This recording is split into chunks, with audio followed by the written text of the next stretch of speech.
Au 43e jour de grève contre la réforme des retraites, nous voici le 16 janvier, au cœur de la 6e journée de mobilisation interprofessionnelle nationale lancée à l'appel de l'intersyndicale, CGT, FO, FSU, CFE-CGC, Solidaire et les organisations de jeunesse.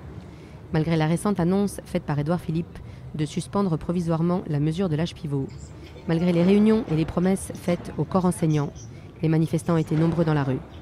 Au cœur du cortège parisien, ils nous ont dit ne pas être dupes des derniers gestes de l'exécutif et être bien décidés à ne rien lâcher. 43e jour de grève, la 6e journée de mobilisation interprofessionnelle nationale. Édouard Philippe a annoncé la suspension de la mesure de l'âge pivot samedi dernier. Ça ne vous suffit pas ? Non, clairement, on a toujours été clair à la CGT dès le début. On demandait le retrait pur et simple de ce projet et qu'on puisse discuter de comment améliorer et pérenniser le système actuel. Voilà, c'est pas le cas. Et puis surtout, ce retrait, d'une part, il est provisoire. Et on le voit, si jamais on ne veut pas le revoir réapparaître, il y a des contraintes. Voilà, pas d'augmentation du coût du travail, pas de baisse des pensions. Ça veut dire quoi ? Soit on fait péter les 35 heures, soit on le remet en place.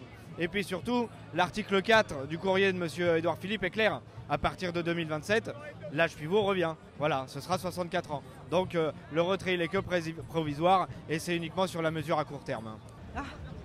C'est un jeu de dupes, c'est vraiment un jeu de dupes, parce que de toute façon, cet âge pivot, il n'était même pas dans le rapport de Levoix au départ. Donc il a été rajouté et maintenant on fait semblant de donner un cadeau. Non, c'est vraiment c'est prendre les Français pour des imbéciles. Donc vous ne croyez pas à ce retrait de l'âge pivot ? Ben non, bien sûr, en plus il serait juste suspendu comme ça, donc on n'y croit pas, non, bien sûr. Donc 6e grande journée nationale de grève et de manifestation. On en est donc maintenant à plus de 40 jours de grève dans un certain nombre de secteurs. Donc je crois que d'abord ce qu'on peut dire, c'est qu'il faut vraiment saluer la ténacité des grévistes et de toutes celles et ceux qui font vivre cette mobilisation au quotidien et qui trouvent constamment la capacité de rebondir, y compris pendant la période des fêtes. Moi, ce que je note vraiment aussi, c'est ce soutien de l'opinion massif, majoritaire, qui ne se dément pas et qui a même tendance à se renforcer. Donc je crois que c'est vraiment le signe d'un mouvement extrêmement profond. Qui doit surtout ne pas perdre la confiance dans la capacité qu'on a à gagner et à faire bouger les lignes. Alors Édouard Philippe a accepté de suspendre la question de l'âge pivot. Ça ne vous suffit pas ? Je crois que le seul dans ce pays qui peut-être croit à cette affaire de l'âge pivot, c'est Laurent Berger. Je n'en suis même pas sûr. Édouard Philippe lui-même a encore dit tout récemment que l'âge pivot était une hypothèse de travail extrêmement sérieuse, y compris pendant la période transitoire. Donc ça, il est évident, mais je crois qu'aucun commentateur quasiment ne donne beaucoup de crédit à cette affaire. Il est évident que c'est une manœuvre de dispersion, d'enfumage. Et je crois que voilà, on a encore la démonstration aujourd'hui. On va avoir la démonstration aujourd'hui que ça ne suffit évidemment pas à arrêter le mouvement.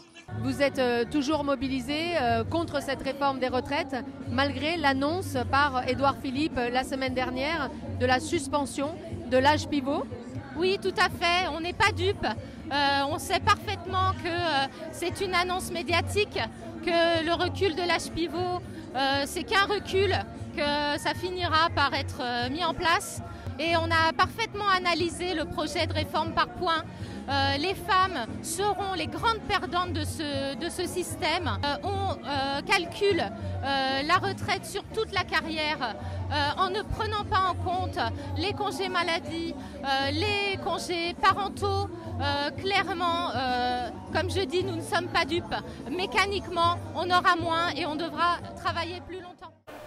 À la fin de cette 6e journée de mobilisation interprofessionnelle nationale, l'intersyndicale appelle d'ores et déjà à une nouvelle journée de mobilisation massive le 24 janvier prochain, alors que la loi sera présentée en Conseil des ministres.